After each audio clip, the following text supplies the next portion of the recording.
bahwa saya itu sebetulnya punya masalah mental.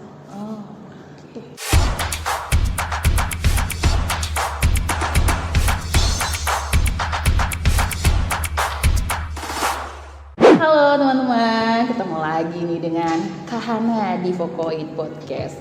Hari ini kita lagi-lagi kedatangan tamu yang spesial. Spesial? Kenapa spesial? Karena di samping saya ada Miss Amelia. Miss Amelia ini punya track record yang keren sekali di bidang apa? Di bidang dokumenter, NGO, sosial, dan lain sebagainya. Daripada Kahana ada hal-hal yang terlewat nih Miss. Boleh nggak Miss memperkenalkan diri ke teman-teman Vokoid? Ya, nama saya Amelia Sari. Saya di Ashoka sebagai Framework Change Leader dan saya adalah mantan Direktur Indocs, salah satu organisasi film dokumenter di Indonesia dan Asia Tenggara. Keren banget. Hari ini teman-teman ya spesial untuk kalian yang suka dokumenter, harus simak banget penjelasan dari Miss yang satu ini. Miss boleh kasih informasi ke teman-teman, apa sih sebenarnya film dokumenter itu? Kita sering dengar, tapi jangan-jangan kita ada miss-miss gitu ya. Ada kesalahpahaman. Nah hari ini kita minta edukasinya dari Miss. Ya, banyak yang mengira film dokumenter itu sama dengan berita. Atau sama dengan fitur di televisi gitu ya, yang tentang kuliner gitu, atau tentang sebuah masalah sosial gitu ya. Tetapi film dokumenter meskipun berbasis realita ada bedanya dengan tayangan-tayangan seperti itu. Film dokumenter itu menurut salah satu bapak film dokumenter dari Chile, dia bilang dokumenter menurut salah satu bapak film dokumenter dunia, dia bilang dokumenter adalah creative treatment of reality. Jadi realitas yang diceritakan dengan kreatif. Nah, jadi di situ harus ada unsur kreativitasnya. Tidak hanya bercerita tentang realitas, tapi harus dengan cara atau angle yang tidak sama dengan yang dilakukan orang lain. Misalnya apa nih? Contoh konkretnya. Contoh konkretnya, misalnya ada banyak.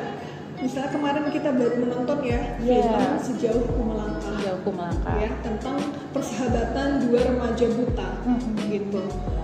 Nah, kebanyakan berita tuh misalnya kemarin Putri Aryani Putri Aryani dapat Golden Buzzer. Kemudian banyaklah berita-berita fitur-fitur tentang dia gitu. Dia itu siapa, rumahnya di mana, seperti apakah rumahnya, dan lain sebagainya.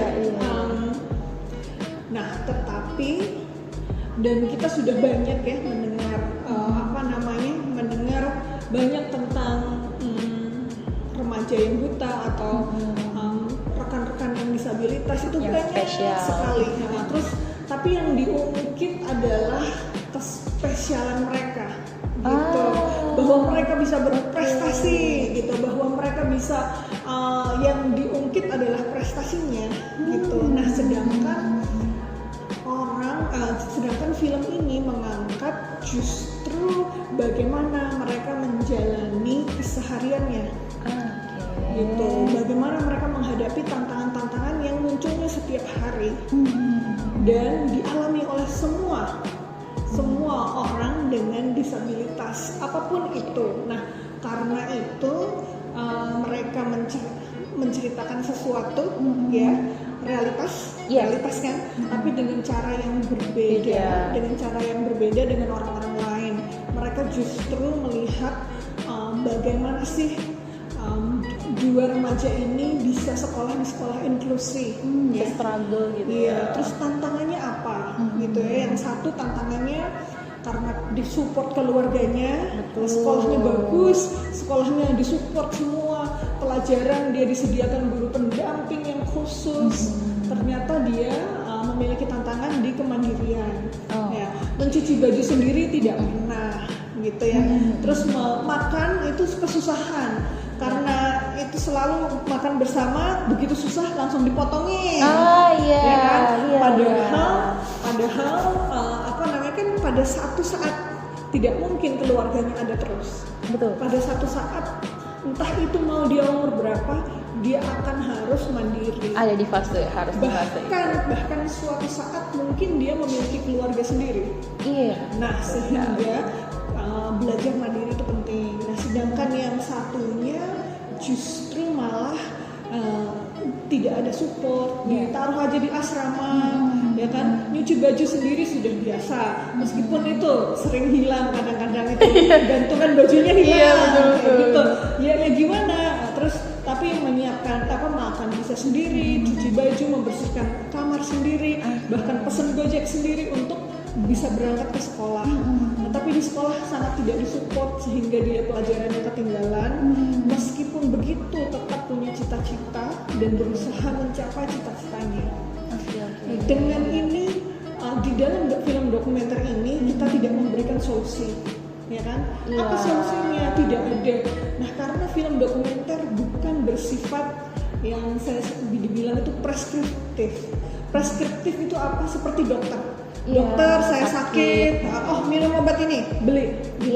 Nah, film dokumenter tidak bersifat seperti itu. Film dokumenter bersifat memantik diskusi, membuat kita melihat ke dalam dan keluar. Apa sih yang kita harus ubah? Gitu. Bagaimana sih sekolah bisa mensupport? Bagaimana sih teman seharusnya mendukung? Bagaimana sih keluarga seharusnya mendukung? Gitu. Sehingga sangat berbeda. Film dokumenter memiliki tugas dan peran yang sangat berbeda dengan jurnalisme biasa, meskipun punya peran-peran yang bersinggungan, yang sama, kan membuka kesadaran, itu kan sama-sama ya. Film dokumenter juga, jurnalisme juga sama, gitu. Ada hal-hal yang sama, membuat kita melihat hal-hal yang tidak terlihat, misalnya, itu sama.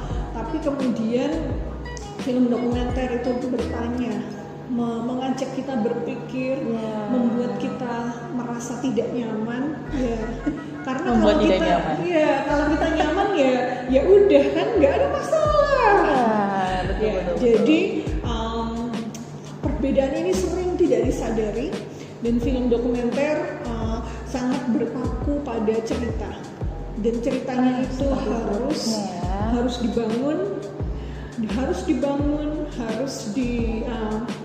dibangun dan punya alur, dan alurnya juga harus dibangun, ada ending, dan itu semuanya itu dibangun hampir seperti film fiksi, tetapi tidak boleh direkayasa. Tidak boleh, itu catatan. Nah, sehingga pembuat film dokumenter tantangannya lebih besar. Dia tidak boleh menulis naskah situ tolong tidak ada settingan ya berarti. Tolong minggir ke situ, ya nggak bisa. Jadi kita harus merekam realitas pada saat dia terjadi, tetapi tetap ceritanya itu harus disusun, tidak bisa dibiarkan apa adanya. Karena realitas itu kan kacau, ya kan, realitas itu kan hari ini begini, besok roller coaster. Mungkin nggak penonton mau melihat sesuatu yang tidak tersusun gitu ya. Ya nggak mau lah dia. Mau nggak dia mendengarkan gitu. Saya cerita ke kamu aja, kamu nggak mau dengerin. Hari ini saya makan ini, gini. Besok lagi saya akan begini. Pasti malas. Ada sisi-sisi pasti kayak gitu. Nah, pasti malas, makanya kamu lebih suka mendengarkan bahwa kamu tahu nggak bahwa saya itu sebetulnya punya masalah mental. Langsung posisi langsung berbeda loh.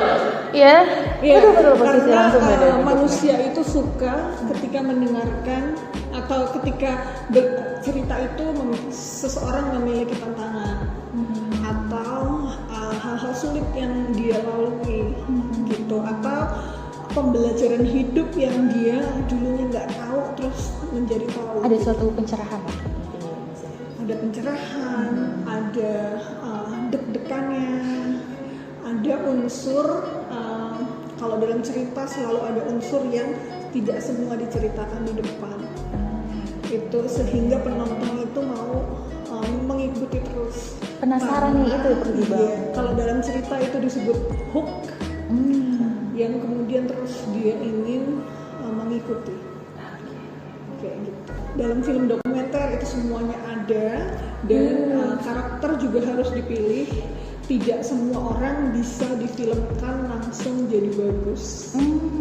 Jadi sebagai pembuat film dokumenter kita juga melakukan Riset ya Miss ya? riset pemilihan karakter. Kemudian kan kita nggak mungkin ngikutin dia 24 jam. Betul. Pasti habis dong hard disk kita, ya kan? Nggak mungkin. Makanya kita harus riset, kemudian menetapkan mana yang akan direkam. Sisi kehidupan mana yang kapan kita akan datang merekam dia. Kayak gitu. Dan bagaimana merekam realitas tersebut. Nah, semua hal ini satu membutuhkan kemampuan bercerita, kedua kesabaran, ketiga itu jam terbang. Catat ya, udah Kahana kasih kode nih, catat ya. Jam terbang Karena nggak mungkin satu kali berhasil. Ya, jadi setiap pembuat film dokumenter itu pasti punya film-film yang tidak berhasil. Ya udah disimpan nggak ini. Masukin festival dan lain sebagainya, nggak keterima, itu jelek dong ya. Ya sudah, nggak apa-apa, bikin lagi. Ya tidak pernah sekali berhasil. Tadi ada beberapa hal yang sudah dipaparkan ya Miss. Berarti kita nih kalau mau ikut lomba, barangkali teman-teman yang sangat passion sekali di dunia dokumenter kemudian tertantang untuk mengikuti lomba, simak, catat lagi. Berarti ada hal-hal yang harus kalian butuhkan sebelum melakukan proses dokumenter itu. Preparingnya harus oke, pelaksanaannya juga harus lebih mantap lagi sehingga akhirnya bisa menyentuh ya, menimbulkan kesadaran gitu ya Miss ya. Betul. Nah, satu hal yang tidak boleh tidak adalah sering menonton. Karena kita tidak pernah langsung tiba-tiba ya. Kan nggak mungkin kita baru belajar main sepak bola, baru bisa nendang bola, bisa menang kompetisi bola, ya kan? Nggak mungkin kan? Yeah. Nah, itu sama dengan film dokumenter. Keterampilannya itu dibuat karena dipraktekkan, terus karena nonton. Pasti pemain sepak bola sering nonton tim-tim, terus tim-tim lain, ya kan? Terus dia menganalisa, si ini dia ini di sini, terus ini adalah strategi nih yang dimiliki oleh tim ini. Kemudian nonton tim lain, mencatat, nonton mencatat. Itu Susi Susanti, karena gara-gara nonton filmnya saya jadi tahu ya bahwa dia mencatat setiap itu pertandingannya lawan, dia tonton, dia catetin, dia menonton pertandingannya dia sendiri juga, dicatetin juga. Nah, ini adalah data, ya kan? Kita harus tahu betapa pentingnya namanya itu referensi dan data. Ketika kita sering nonton film, kita jadi mengetahui, ini karakternya seperti ini, bagaimana karakter ini diperkenalkan, kenapa kok karakter ini menarik, gitu, bagaimana plotnya dibangun. Itu kita catat, kita nonton, catat, lama-lama itu akan mempengaruhi cara kita bercerita karena kita sering nonton. Produksinya juga akan lebih baik lagi ya Miss dari berbagai pengalaman itu. Oke Miss, tapi ini ada problematika yang sering terjadi. Bagaimana sih Miss, kami misalnya ingin membuat film dokumenter tapi alat-alat terbatas, tidak punya kecanggihan misalnya dari kamera DSLR atau kami tidak punya tripod dan lain sebagainya. Apa sih Miss yang bisa kami lakukan tapi keinginan ada gitu? Iya, justru sekarang adalah masa dimana jauh lebih mudah daripada dulu. Dulu kamera lebih mahal, peralatan jauh lebih mahal, terus banyaklah pakai kalau pakai film jelas lebih mahal lagi. Sehingga kemudian kan memang film itu alat yang untuk orang elit gitu ya. Tapi sekarang kan jauh lebih mudah dengan misalnya bisa menggunakan HP. Iya. Tapi HP itu kemudian harus mengakali suaranya supaya suaranya dapat dengan baik kayak gitu. Nah mungkin sebetulnya bisa mencoba dengan filmnya itu jangan terlalu berat atau besar, dimulai dengan kecil. Misalnya kecil itu bagaimana hal-hal kecil yang ada di sekitar kita, tetapi tetap punya nilai cerita. Gitu. Misalnya apa ya? Kalau di Cirebon itu ada problematika, Miss. Apa coba salah satunya? Kalian menemui jalan-jalan yang kurang layak untuk dilalui, entah itu di daerah kota maupun kabupaten. Kami kerap tuh, Miss, menemukan jalan-jalan yang demikian. Mungkin beberapa tahun, 5 tahun, bahkan berpuluh-puluh tahun itu belum diperbaiki. Namun sampai sekarang tuh film dokumenter tentang bagaimana proses misalnya ini berjualan batik, tapi harus melalui jalan-jalan yang terjal sehingga orang juga malas misalnya untuk ke showroomnya dan lain sebagainya. Itu bisa diangkat tidak, Miss? Kalau sampling, ada sampling seperti itu. Tidak bisa dijawab dengan cepat. Tapi ada berbagai macam cara bercerita, ya kan? Bisa memilih cara bercerita yang klasik, yaitu ada karakternya, ya kan? Nah, tapi kalau memilih cara ini berarti memilih tadi seorang penjual batik yang melewati perjalanan dan kemudian atau kalau enggak penjual batik yang pakai roda. Dengan demikian kan dia bergantung sama jalan ya. Misalnya seperti itu, karena itu kan kemudian ada proses yang dia lewati. Tetapi kemudian harus dipetakan juga, harus diikutin dulu. Si orang ini diikutin sambil kita nyat apa sih sebetulnya yang terjadi, apakah itu akan menjadi plot yang menarik. Terus bagaimana angle mana yang kita ambil, di jalan manakah yang diambil, kayak gitu. Tetapi terus atau mau yang lebih eksperimental, ya tidak menggunakan cara-cara bercerita seperti ini, tetapi cara-cara bercerita lain, gitu. Apakah banyak hal sih. Apakah membuat montage jalan-jalan seperti itu? Apakah mengikuti merekam ya hal-hal yang terjadi di jalan tersebut, kemudian di satu sisi saja, tapi kemudian diedit, kompilasi ya, jadi kompilasi ya.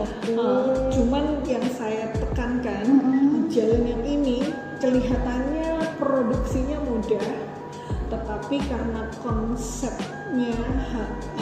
karena ya ceritanya itu sedikit, konsepnya harus kuat dan cara berceritanya juga harus kuat, sehingga membuka mata orang. Tujuannya itu. Gitu, iya. Masing-masing ya itu memiliki membutuhkan keterampilan, membutuhkan perspektif dan yang berbeda, tapi pilihan itu terbuka sih. Keren sekali ya, singkat padat tapi jelas. Ayo kita tinggal beraksi ya teman-teman. Tantangan nih dari Miss Amelia. Ayo dong, nih udah hari ini kita bahas aksi dari teman-teman muda, entah itu tidak hanya Skup Cirebon ya, se-Indonesia. Ayo kita gerak bareng-bareng untuk menggugah tadi. Saya ambil kata yang dibahas, menggugah. Oke Miss, terima kasih sekali atas kebersamaannya sebagai penutup gitu ya Miss. Bagaimana sih kita sebagai anak-anak muda yang punya minat ke dokumenter bisa memulai dan nyemplung ke dalamnya gitu Miss? Apa nih sisi menarik yang bisa Miss ungkapkan ke kita? Iya, tidak ada cara lain selain banyak menonton dan banyak membuat. Ya. Dulu di awal-awal yang penting itu tadi sih, banyak menonton, banyak membuat. Pasti hasil-hasil yang pertama itu mungkin tidak terlalu memuaskan, tetapi itu tetap harus dibutuhkan begitu. Apa saja bisa dulu waktu saya belajar misalnya saya mau wawancarai teman saya hanya tentang apa coba? Tentang peran wanita gitu. Apa namanya, kamu tuh mau jadi wanita yang seperti apa sih? Kayak gitu-gitu. Terus diedit gitu ya. Ya memang nggak, akhirnya siapa yang nonton? Nggak ada. Kayak gitu ya. Tapi ternyata dari situlah saya melihat, oh ya apa namanya, kalau footage-nya cuma seperti ini, mau diapakan ya? Apa yang bisa membuatnya menarik? Kayak gitu. Itu terus gitu. Ternyata nggak ada, ya sudah nggak apa-apa, buat lagi yang lain, buat lagi yang lain, kayak gitu. Ya memang, dan tanpa membuat itu kita tidak bisa memiliki sense kameranya, editingnya, dan ceritanya. Paling terakhir sekali Miss, dalam beberapa kata, karena mau kasih pertanyaan, kenapa harus dokumenter? Ya, karena kita harus belajar dari hidup. Dalam ya, karena kita harus belajar dari hidup. Terima kasih sekali Miss kebersamaannya, sangat mengedukasi sekali. Sukses selalu untuk Miss, selalu berbahagia dan memberikan inspirasi kemanapun Miss pergi. Semoga memberikan kebahagiaan, sesuatu yang baru untuk teman-teman yang Miss datangi. Thank you so much. Terima kasih ya teman-teman atas kebersamaannya. Jangan lupa like dan subscribe. Bye.